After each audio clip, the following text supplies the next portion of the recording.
interrupting chicken. So we've been talking about listening, right? And interrupting is an important thing to think about when we are listening, just like talking too much is an important thing to think about, right? So we read Quiet Please, Owen McPhee, and we talked about maybe not talking too much and taking time to stop and listen. So interrupting is another one of those bad habits that keeps us from being good listeners. So I want you to look at this book and see what lessons we can learn about being a good listener.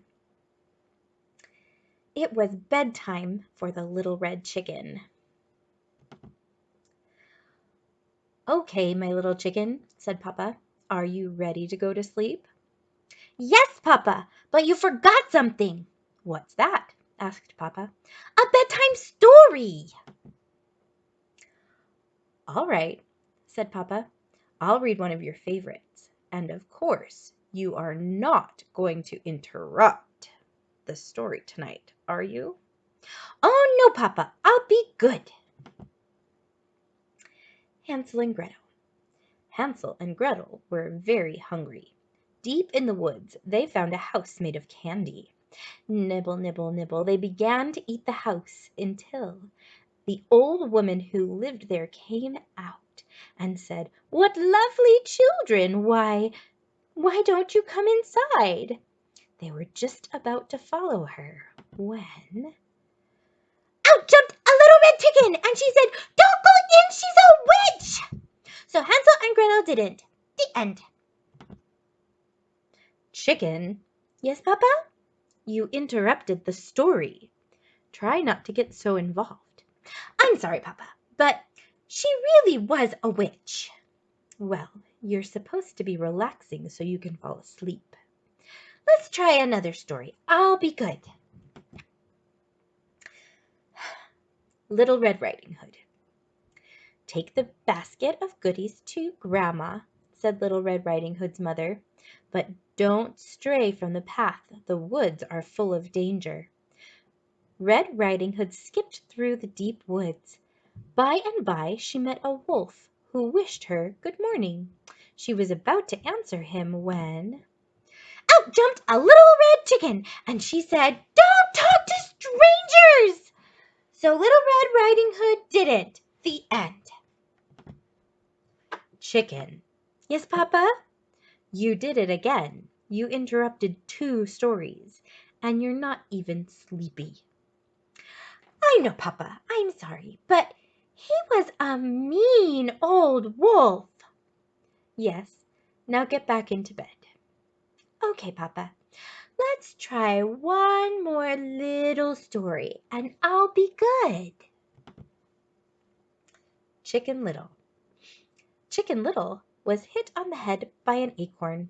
The sky is falling, she thought.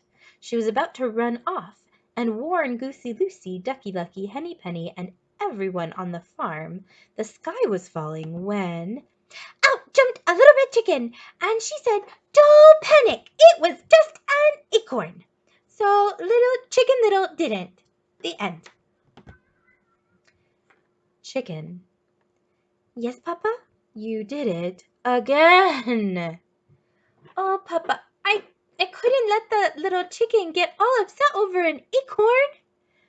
Please read one more story, and I promise I'll fall asleep. But Chicken, said Papa, we are out of stories. Oh, no, Papa, I can't go to sleep without a story. Then, said Papa, yawning, why don't you tell me a story? Me tell a story? Said the little red chicken. Okay, Papa, here we go. Bedtime for Papa by Chicken. Once there was a little red chicken who put her papa to bed. She read him 100 stories. She even gave him warm milk, but nothing worked. He stayed wide awake all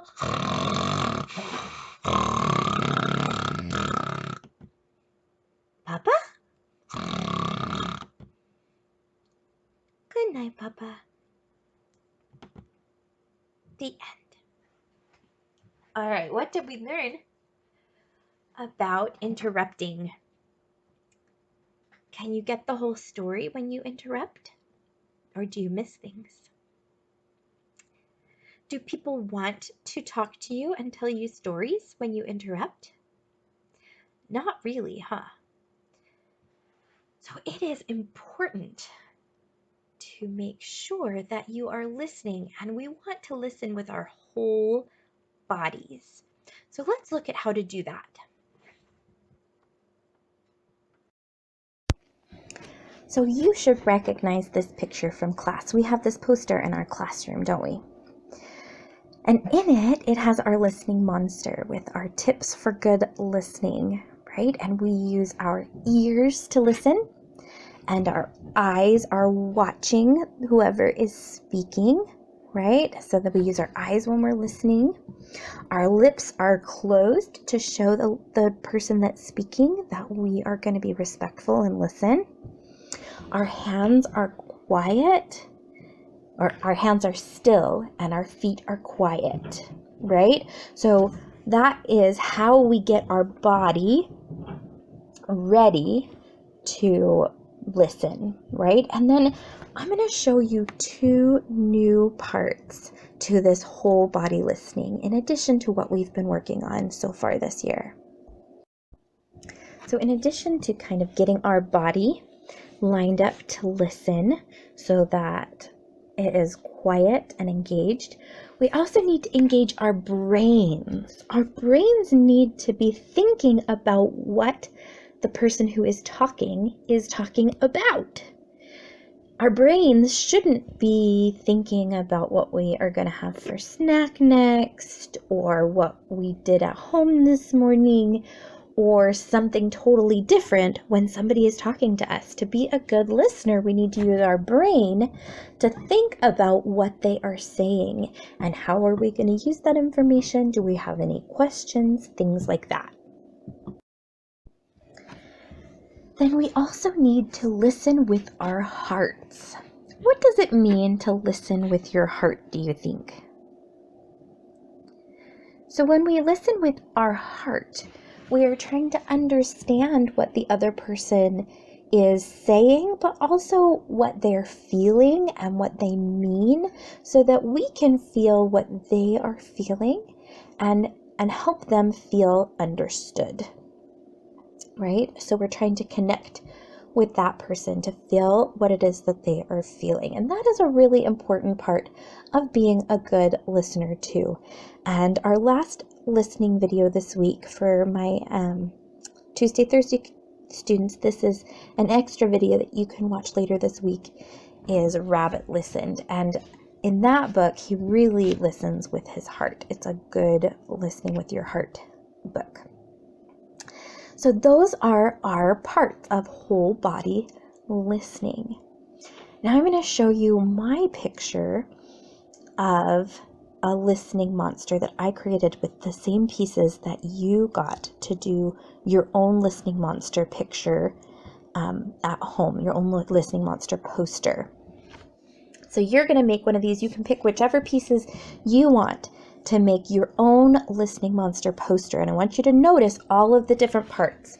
Eyes that are watching, ears that are listening, a mouth that is closed, hands and feet that are quiet, right? And then a brain that is thinking about what is being said, and a heart that is trying to connect and understand and feel.